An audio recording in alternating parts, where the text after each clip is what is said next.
Bonjour tout le monde, toujours un plaisir d'être parmi les jeunes dirigeants, les jeunes entrepreneurs. Alors pour aller vers le vif du sujet, j'imagine qu'on va faire un débat assez animé. Donc c'est un projet qui a été déposé en septembre.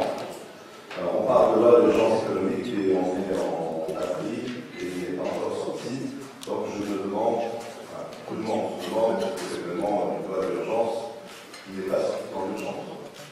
Alors j'aimerais bien expliquer un peu ce qui s'est passé pour que moins les gens comprennent pourquoi elle n'était pas sortie.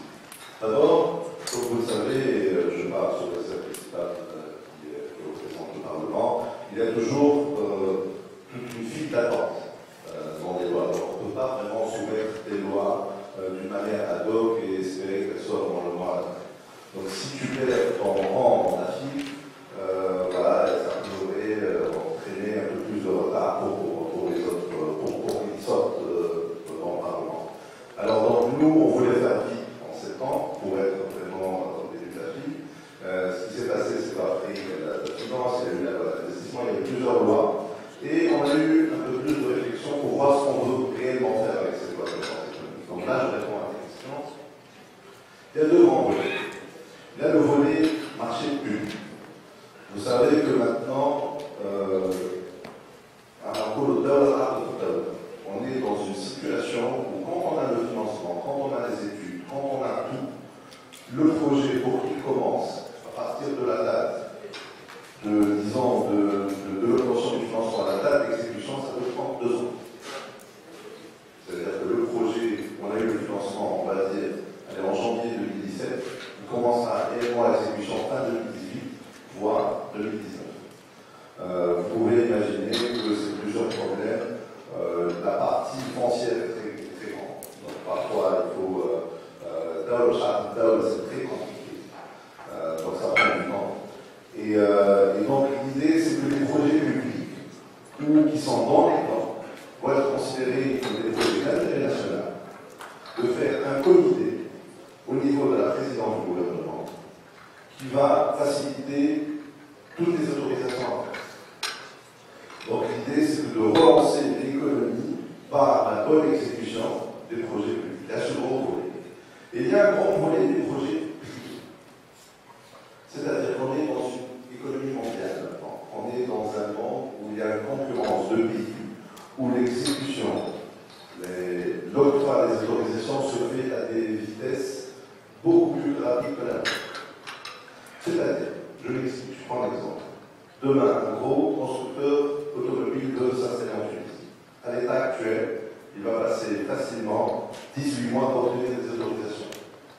Dans les 18 mois, vous pouvez imaginer que tous les pays concurrents vont le faire des yeux.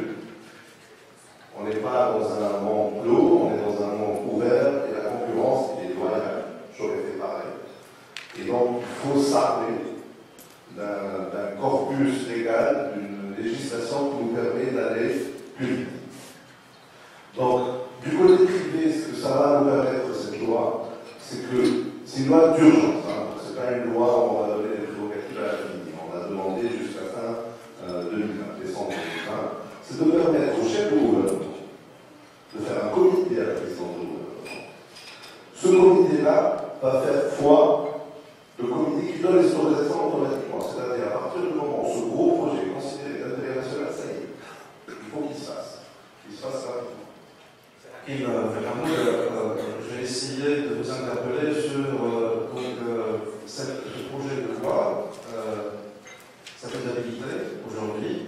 Est-ce qu'on en a vraiment besoin? Et le maître tout à l'heure disait que ce n'était pas urgent, bien que la dénomination était urgente. Alors vous, en tant qu'ancien ministre de l'économie et des finances, est-ce que vous estimez qu'on a réellement besoin aujourd'hui d'un texte pareil avec les dispositions, les 16 articles qui sont inclus dans ce projet? Est-ce que vous avez vu dans ce projet une manière de pousser réellement l'investissement, de sortir un peu de ces cartons bureaucratiques et administratifs qui essayent d'accabler, qui accablent, donc, on vient de le dire, les investissements en Tunisie? Merci. D'abord, je tiens à remercier le fait de CGT pour son invitation et puis pour cette tradition. D'avoir ces petits déjeuners de discussion avec le débat sur les questions, sur les préoccupations économiques de notre pays. Avant de répondre à votre question, je voulais d'abord faire un commentaire sur les chiffres, sur la petite enquête que vous avez faite. Et je trouve, si on peut les remettre, je pense, ils sont vraiment très idéologues, à mon avis, d'une excellente connaissance de la situation du pays, particulièrement sur l'exécution des réformes. Moi, j'ai écrit il y a 2 ou 3 semaines une chronique dans un journal de réalité. J'ai intitulé Quand viendra le tour de l'action. Et véritablement, je pense, le déficit aujourd'hui dans notre pays, comme le montrent ces chiffres, c'est vraiment un déficit d'action. Pas un déficit de réforme, c'est pas un déficit. C'est un déficit d'action. Donnez-nous quelqu'un qui est capable de prendre aujourd'hui une décision et de l'exécuter. Et je pense, je peux donner des exemples. Moi, je peux multiplier les exemples. Je peux parler de la réforme bancaire. Réforme bancaire, moi j'ai fait une réforme bancaire en 2014. Il y a eu un nouveau gouvernement après qui a fait une nouvelle réforme bancaire. La Banque des régions, je ne sais pas, on peut parler. Il y a un autre gouvernement après qui a fait une réforme bancaire. Entre-temps, les vrais mots du secteur bancaire ne sont pas appliqués. Alors, le Parlement, c'est pas de l'organe, donc l'ancien président du bloc parlementaire qui découle, c'est actuellement donc, à la commission des finances et de la planification du Parlement. C'est un sujet très important parce que ce que vous faites donc, au niveau de la commission est très important depuis la loi de finances avec tout ce que nous avons donc vu et mesuré. Aujourd'hui, vous au Parlement, il y a eu une discussion assez houleuse en septembre par rapport à ce projet de loi, à ce premier acte. Ensuite, aujourd'hui, là, ça n'a pas encore été discuté au sein de la commission, mais déjà des divergences commencent à apparaître dans les différents, donc, par rapport aux différents partis politiques qui composent cette commission-là. Quelle idée avez-vous de ce projet relatif à l'Union européenne? Merci beaucoup, Monsieur le Président. Je tiens à remercier tout d'abord le Centre de juridiction d'avoir pensé à moi, de m'écouter, dans cet auditoire honorable, et sur une question qui est extrêmement importante pour moi, en tant que député, et aussi en tant que politicien.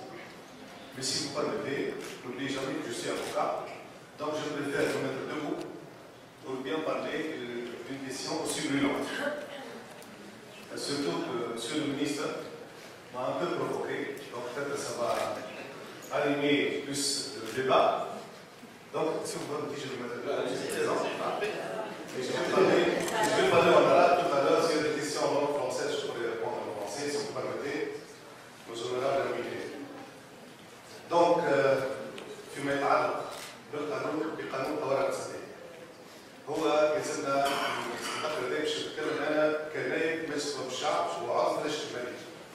فما حاجات ممكن فيها موقف شخصي أو نقول لكم عليه. بالنسبة للموضوع بتاع قانون الطوارئ الاقتصادية.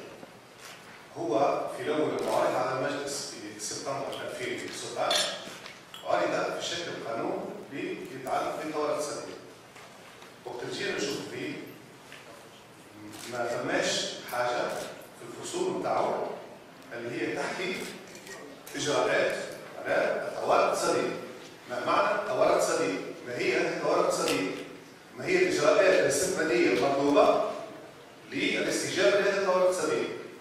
كل ما في القانون موجودة إجراءات تتعلق بالتسريع في المسابقة على الصفقات العمومية أو على اللزمات.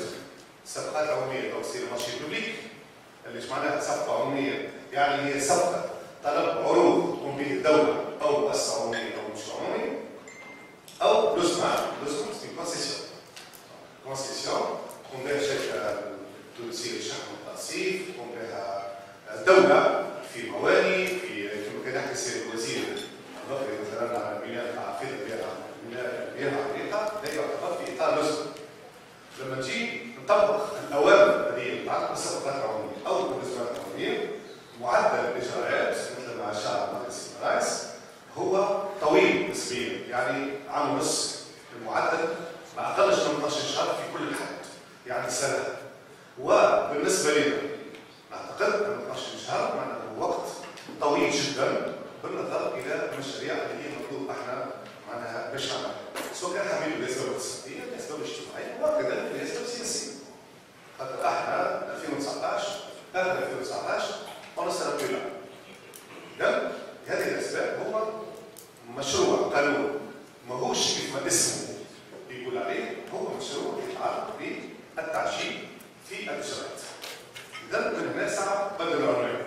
لما تبدل العنوان إذا تعجيل في الإجراءات، إذا بالواجب الحكومة تجي انتم كانوا محاضرين معنا ومعنا الإخوة من جمعية بوصلة، نتكلم ديما معنا وين ما نمشي نلقى جمعية بوصلة في بالنا نمشي نرتاح منهم، جيت اليوم متصدرين